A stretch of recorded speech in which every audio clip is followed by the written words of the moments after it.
السلام علیکم. ٹیلی اسکول کے اس ایجوکیشن پروگرام میں خوش آمدید.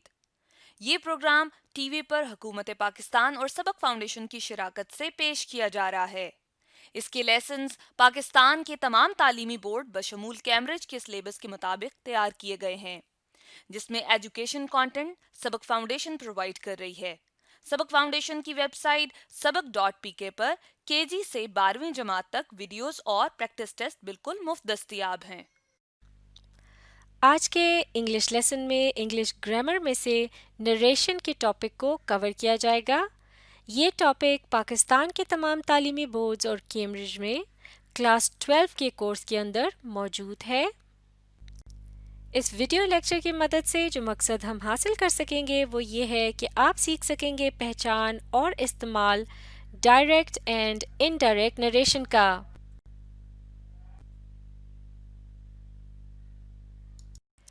آج کے انگلش کے لیسن اور اس سے منسلک ویڈیوز کو گھر بیٹھ کر دیکھنے کے لیے آپ sabak.pk کی ویب سائٹ پر جا سکتے ہیں.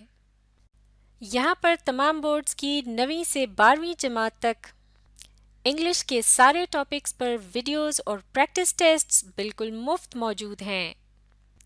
ان کے ذریعے آپ اپنے کانسیپٹس کو پختہ کر کے امتحانات میں شاندار نمبر حاصل کر سکتے ہیں.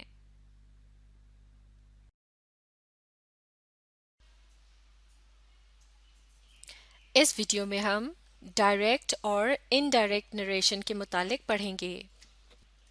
تو سب سے پہلے پڑھتے ہیں ڈائریکٹ سپیچ کے متعلق. اسے کوٹڈ سپیچ بھی کہا جاتا ہے. تو آئیے مل کر پڑھتے ہیں. Writing exactly what someone has said is called direct speech, sometimes called quoted speech.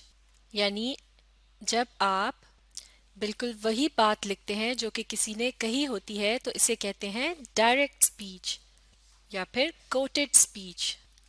Here what a person says appears within quotation marks or inverted commas and should be word for word. یعنی جب آپ کسی کی کہی ہوئی بات کو لکھتے ہیں تو اسے کوٹیشن مارکس کے درمیان لکھا جاتا ہے جیسے کہ یہاں دکھائے گئے ہیں، جنہیں لکھتے وقت ہم اس طرح سے لکھتے ہیں. یعنی کسی کی کہی ہوئی بات کو لکھنے سے پہلے اس کے شروع میں آتے ہیں اس طرح کا نشان اور اس کے بعد لکھا جاتا ہے وہ بات یا جملہ جو کہ کسی نے کہی ہوتی ہے اور اس بات کے ختم ہونے پر لگاتے ہیں اس قسم کا نشان. ان کوٹیشن مارکس کو انورٹڈ کامز بھی کہا جاتا ہے اور اس بات کا بھی خیال رکھنا بہت ضروری ہے کہ کسی کی کہی ہوئی جو بات آپ لکھنے جا رہے ہیں وہ ورڈ فار ورڈ ہو، یعنی لفظ بلفظ بالکل وہی الفاظ ہوں جو کہ اس نے کہے ہوں. اب اس ایگزامپل کی مدد سے سمجھنے کی کوشش کرتے ہیں. آپ بھی میرے ساتھ مل کر پڑھیے. She said, Today's lesson is on presentations. Presentation کا مطلب ہے کسی چیز کا تعارف کرانا اور پھر اس کے متعلق تفصیل سے بتانا. تو یہاں یہ بتایا جا رہا ہے کہ کسی نے کیا کہا، یعنی اس نے کہا آج کا سبق پریزنٹیشنز کے متعلق ہے. اب ذرا اس جملے کی پنکچویشن پر غور کرتے ہیں. آپ دیکھ سکتے ہیں کسی کے کہے ہوئے الفاظ کو کس طرح سے اسپیچ مارکس کے یا کوٹیشن مارکس کے درمیان میں لکھا گیا ہے اور جملہ ختم ہونے پر اس کے آخر میں ایک فل سٹاپ بھی ہے جو کہ آخر کے اسپیچ مارکس سے پہلے آتا ہے. اور اس کہی ہوئی بات سے پہلے ایک ریفرنس بھی ہے، یعنی جس سے یہ پتا چل رہا ہے کہ یہ بات کس نے کہی ہے. اسے انیشیل کلوز، سٹارٹنگ کلوز یا ریفرنس کلوز بھی کہہ سکتے ہیں. کلوز میں سبجیکٹ اور ورب موجود ہوتا ہے، جیسے کہ یہاں آپ دیکھ سکتے ہیں لکھا ہے شی سیڈ. تو یہاں حوالہ دیا جا رہا ہے کہ اس نے کہا. اس کے بعد کوما کے نشان کا استعمال کیا گیا ہے اور پھر اسپیچ مارکس کے استعمال کے ساتھ کسی کی کہی ہوئی بات کو لکھ دیا گیا ہے. اب آگے پڑھتے ہیں. Some people introduce a direct quote with a colon and not a comma. بعض اوقات ڈائریکٹ اسپیچ یا ڈائریکٹ کوٹ کو لکھنے سے پہلے کاما کے نشان کے بجائے کولن کے نشان کا استعمال کیا جاتا ہے، جیسے کہ آپ اس ایگزامپل میں دیکھ سکتے ہیں. شی سیڈ، اس کے بعد یہ نشان ہے کولن کا نشان، جو کہ اس ریفرنس اور کہی ہوئی بات کے درمیان ایک لنک پیدا کر رہا ہے. اب آگے پڑھتے ہیں. When you lead with a quote, you use a comma. یعنی کسی کی کہی ہوئی بات کو اس طرح بھی لکھا جا سکتا ہے کہ پہلے اس بات کو لکھا جائے اور بعد میں اس کے ریفرنس کو لکھا جائے، یعنی پہلے ان الفاظ کو لکھا جائے جو کہ کسی نے کہے ہوں اور پھر یہ بتایا جائے کہ یہ الفاظ کس نے کہے تھے. جیسے کہ اس دیے گئے جملے میں آپ دیکھ سکتے ہیں. Today's lesson is on presentations. She said.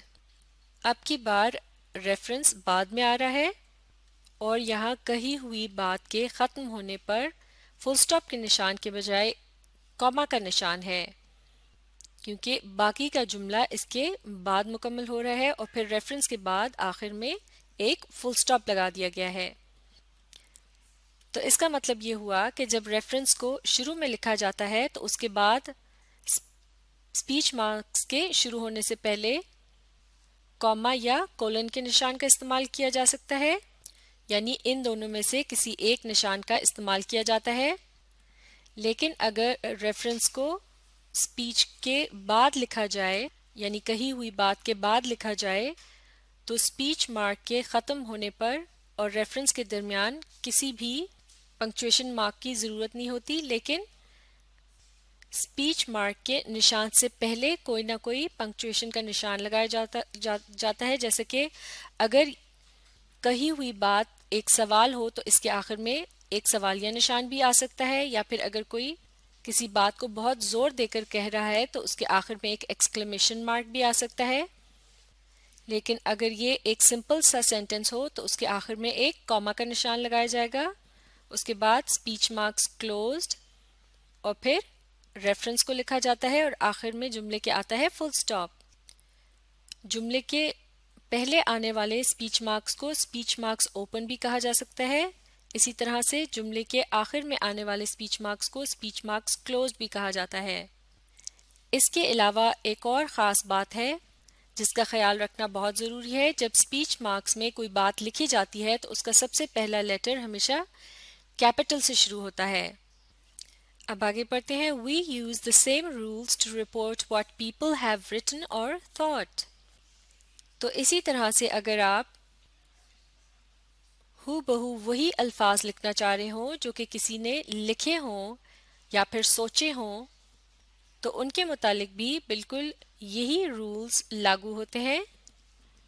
In example سے سمجھنے کی کوشش کرتے ہیں. I can do this, he thought. تو اس مثال میں ڈائریکٹ اسپیچ پہلے لکھی گئی ہے جسے اسپیچ مارکس کے درمیان لکھا گیا ہے، اور اس کے بعد آ رہا ہے ریفرنس ہی تھاٹ، یعنی اس نے سوچا. تو کسی کی سوچی ہوئی بات کو لکھتے وقت بھی اگر آپ بالکل وہی الفاظ لکھ رہے ہیں جو کہ انہوں نے سوچے تھے تو ان کو بھی اسپیچ مارکس میں اسی طرح سے لکھیں گے اور انہی رولز کو فالو کیا جائے گا جو کہ ہم پہلے سیکھ چکے ہیں. یا پھر I can do this, he wrote. یعنی میں یہ کر سکتا ہوں، اس نے لکھا. تو اب کی بار آپ بالکل وہی الفاظ لکھ رہے ہیں جو کہ کسی نے کہے تھے، معاف کیجیے گا، جو کہ کسی نے لکھے تھے، اور ریفرنس دیتے وقت بھی آپ یہ بتا رہے ہیں کہ یہ وہ الفاظ ہیں جو اس نے لکھے تھے. تو یہاں بھی پنکچویشن کے انہی رولز کو فالو کیا جائے گا جو کہ ہم پہلے سیکھ چکے ہیں. اب پڑھتے ہیں انڈائریکٹ اسپیچ کے متعلق. اسے رپورٹڈ اسپیچ بھی کہا جاتا ہے. Indirect speech, sometimes called reported speech, doesn't use quotation marks to enclose what the person said, and it doesn't have to be word for word. یعنی indirect speech جسے reported speech بھی کہا جاتا ہے، اس میں quotation marks کا استعمال نہیں ہوتا اور آپ کسی کے کہے ہوئے الفاظ کو بالکل ہو بہو نہیں لکھ رہے ہوتے. یعنی رپورٹڈ اسپیچ میں لفظ پر لفظ لکھنے کی قید نہیں ہوتی اور نہ ہی کوٹیشن مارکس کا استعمال کیا جاتا ہے. یعنی آپ اپنے ہی الفاظ میں کسی کی کہی ہوئی بات کو بیان کرتے ہیں. اب آگے پڑھتے ہیں. When reporting speech, the tense usually changes. تو جب آپ کسی کی کہی ہوئی بات کو اپنے الفاظ میں بیان کرتے ہیں یعنی رپورٹڈ اسپیچ کا استعمال کرتے ہیں تو اس میں ٹینس بھی تبدیل ہو جاتا ہے. This is because when we use reported speech, we are usually talking about a time in the past, because obviously the person who spoke originally spoke in the past. تو ٹینس کی تبدیلی اس لیے ہوتی ہے، ٹینس یعنی فعل، جیسا کہ فعل حال، ماضی اور مستقبل ہوتے ہیں، تو رپورٹڈ اسپیچ میں ٹینس کی تبدیلی اس لیے ضروری ہوتی ہے کیونکہ ہم اکثر وہ بات بتا رہے ہوتے ہیں جو کہ کوئی شخص پہلے کہہ چکا ہوتا ہے، یعنی وہ بات گزشتہ زمانے میں ہو چکی ہوتی ہے، اس لیے زیادہ تر پاسٹ ٹینس کا استعمال کیا جاتا ہے، جیسے کہ اگلے جملے میں لکھا ہے the verbs therefore usually have to be in the past too، یعنی verbs یا پھر اسم فعل جو ہیں وہ زیادہ تر فعل ماضی کے صیغے میں استعمال کیے جاتے ہیں، جیسے کہ ان ایگزامپلز میں بتایا گیا ہے. مل کر پڑھتے ہیں. I'm going to the cinema, he said. تو یہ ہے ڈائریکٹ اسپیچ یا کوٹڈ اسپیچ جس میں کہا جا رہا ہے کہ میں سنیما جا رہا ہوں، اس نے کہا. تو اسی جملے کی انڈائریکٹ فارم ہوگی یا پھر ہم کہہ سکتے ہیں انڈائریکٹ نریشن ہوگی he said he was going to the cinema. یہ ہے انڈائریکٹ اسپیچ یا رپورٹڈ اسپیچ، یعنی اس نے کہا کہ وہ سنیما جا رہا تھا. تو آپ دیکھ سکتے ہیں ڈائریکٹ اسپیچ جب انڈائریکٹ اسپیچ میں تبدیل ہوئی تو کس طرح پریزنٹ ٹینس یعنی فعل حال، پاسٹ ٹینس یعنی فعل ماضی میں تبدیل ہو گیا. چلیے اب آپ بتائیے اس اگلے جملے کی نریشن کیا ہے، یعنی آپ نے بتانا ہے کیا یہ ڈائریکٹ اسپیچ ہے یا indirect speech. We could go to the cinema, he thought. یعنی ہم سنیما جا سکتے ہیں، اس نے سوچا. یہ ہے ڈائریکٹ اسپیچ یا پھر کوٹڈ اسپیچ، جیسے کہ اسے کوٹیشن مارکس یا اسپیچ مارکس کے درمیان لکھا گیا ہے اور اس کے بعد دیا گیا ہے ریفرنس. اب اگلا جملہ He thought we could go to the cinema، یعنی اس نے سوچا کہ ہم سنیما جا سکتے تھے. تو اس جملے کی نریشن کیا ہے؟ یہ ہے انڈائریکٹ اسپیچ یا پھر رپورٹڈ اسپیچ، اس میں اسپیچ مارکس کا استعمال نہیں کیا گیا. تو چلیے اب ڈائریکٹ اور انڈائریکٹ نریشن سے متعلق ایک مشق کرتے ہیں، مل کر پڑھتے ہیں کہ کیا کرنا ہے. Change the narration of the following sentences. تو ہم نے دیے گئے جملوں کی نریشن تبدیل کرنی ہے. تو ہمیں یہاں 5 ایسے جملے دیے گئے تھے جو کہ ڈائریکٹ اسپیچ کے فارم میں تھے، یعنی ان کی ڈائریکٹ نریشن تھی اور انہیں ہم نے انڈائریکٹ نریشن میں تبدیل کر دیا ہے. چلیے انہیں مل کر باری باری پڑھتے ہیں. Number 1 He said to him, What are you reading؟ یعنی اس نے اس سے کہا کہ تم کیا پڑھ رہے ہو. تو یہ جملہ کیا ہے؟ یہ ہے ڈائریکٹ اسپیچ. اب اگلا جملہ He asked him what he was reading، یعنی اس نے اس سے پوچھا کہ وہ کیا پڑھ رہا تھا. تو یہ جملہ کیا ہے؟ یہ انڈائریکٹ اسپیچ ہے، بالکل ٹھیک. اب اگلا جملہ number 2 He said you have made a mistake، یعنی اس نے کہا تم نے غلطی کر دی ہے. یہ ہے ڈائریکٹ اسپیچ، اس کی انڈائریکٹ نریشن ہوگی He said that I had made a mistake، یعنی اس نے کہا کہ میں نے غلطی کر دی تھی. اگلا جملہ number 3 She said do not waste your time، یعنی اس نے کہا اپنا وقت ضائع مت کرو. یہ تھی ڈائریکٹ اسپیچ. اور اب indirect narration She told me not to waste my time، یعنی اس نے مجھے بتایا کہ میں اپنا وقت ضائع نہ کروں.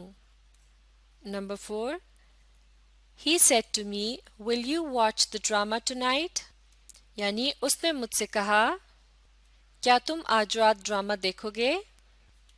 یہ کیا تھی؟ Direct speech. اور اب indirect speech He asked me if I would watch the drama that night، یعنی اس نے مجھ سے پوچھا کیا میں اس رات ڈرامہ دیکھوں گا. Number 5 She said to her sister please listen to me، یعنی اس نے اپنی بہن سے کہا برائے مہربانی میری بات سنو. یہ کیا ہے؟ Direct speech. اور اب indirect speech. She told her sister to listen to her. یعنی اس نے اپنی بہن کو اپنی بات سننے کو کہا. تو اب آپ ڈائریکٹ اور انڈائریکٹ نریشن کے فرق کو سمجھنے کے لیے اس ویڈیو کو ریپلے کیجئے اور اپنی کوشش جاری رکھیے.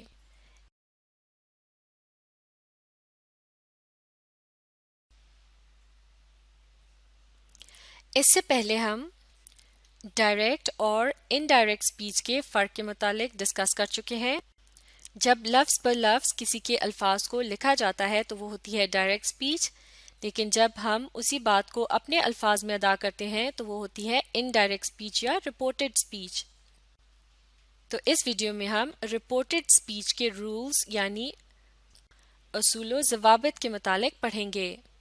تو مل کر پڑھنا شروع کرتے ہیں. رولز فار رپورٹڈ اسپیچ یعنی رپورٹڈ اسپیچ کے اصول. رپورٹڈ اسپیچ یعنی انڈائریکٹ اسپیچ. اب آگے پڑھتے ہیں. pronouns. In reported speech, you often have to change the pronoun depending on who says what. تو اس کا مطلب یہ ہوا کہ جب ہم ڈائریکٹ اسپیچ کو رپورٹڈ اسپیچ میں تبدیل کر رہے ہوتے ہیں تو اکثر ہمیں ڈائریکٹ اسپیچ میں موجود پروناؤن کو بھی تبدیل کرنا پڑتا ہے، یہ دیکھتے ہوئے کہ وہ بات کس نے کہی تھی. اس ایگزامپل کی مدد سے سمجھتے ہیں. آپ بھی پڑھیے. She says, My mom doesn't have time today. یعنی وہ کہہ رہی ہے کہ میری امی کے پاس آج وقت نہیں ہے. تو اس ڈائریکٹ اسپیچ کو جب رپورٹڈ اسپیچ کے فارم میں لکھا جائے گا تو یہ ہو جائے گا She says that her mom doesn't have time today. تو یہاں ڈائریکٹ اسپیچ میں آپ دیکھ سکتے ہیں پروناؤن ہے my. جیسا کہ یہ جملہ اس طرح سے شروع ہو رہا ہے She says my. جبکہ رپورٹڈ اسپیچ میں یہ ہو جائے گا She says that her. تو my کے پروناؤن کی جگہ اب یہاں آ رہا ہے her کا پروناؤن، کیونکہ ڈائریکٹ اسپیچ میں لفظ پر لفظ وہی بات کی گئی تھی جو کسی نے کہی تھی. یعنی وہ کہہ رہی ہے میری امی کے پاس آج وقت نہیں ہے، جبکہ رپورٹڈ اسپیچ میں یہ بتایا جا رہا تھا کہ کسی نے اپنی امی کے متعلق کیا کہا تھا. یعنی وہ کہہ رہی ہے کہ اس کی امی کے پاس آج ٹائم نہیں ہے. تو my یا میری کی جگہ آ جائے گا her یعنی اس کی. تو یہ ہے رپورٹڈ اسپیچ میں پروناؤن کی تبدیلی. اب دیکھتے ہیں ٹینسز یعنی فعل کی تبدیلی کے متعلق. نو بیک شفٹ. بیک شفٹ کا مطلب ہوتا ہے جب پریزنٹ سے ٹینس کو پاسٹ میں تبدیل کر دیا جاتا ہے. بعض مرتبہ رپورٹڈ اسپیچ میں جب پریزنٹ سمپل کا استعمال کیا جاتا ہے جیسے کہ ہی سیز یا شی سیز یعنی وہ کہہ رہا ہے یا وہ کہہ رہی ہے، یہ ہے سمپل پریزنٹ ٹینس جو کہ انٹروڈکٹری کلاز یا ریفرنس کلاز میں استعمال کیا جا رہا ہے. تو رپورٹڈ اسپیچ لکھتے وقت بھی ہم ہی سیز یا شی سیز کا ہی استعمال کریں گے، جیسے کہ اس جملے میں کہا گیا ہے do not change the tense of the introductory clause is in simple present. For example he says. یعنی اس کا یہ مطلب ہوا کہ اگر ہی سیز کے بجائے یہاں پر ہی سیڈ ہوتا تو پھر ہم رپورٹڈ اسپیچ کو پریزنٹ سے پاسٹ کے فارم میں لکھتے. لیکن اگر کوئی جملہ یعنی کسی کی کہی ہوئی بات یا ڈائریکٹ اسپیچ سے پہلے جو ریفرنس یا کلاز لکھا جاتا ہے جسے اس جملے کے بعد میں بھی لکھا جا سکتا ہے، اس میں اگر سمپل پریزنٹ ٹینس کا استعمال کیا جائے جیسے کہ ہی سیز تو پھر اس کلاز اور اس کے بعد آنے والے جملے کو رپورٹڈ اسپیچ میں بھی پریزنٹ فارم میں ہی استعمال کیا جائے گا. اب آگے پڑھتے ہیں. Note however that you might have to change the form of the present tense verb to third person singular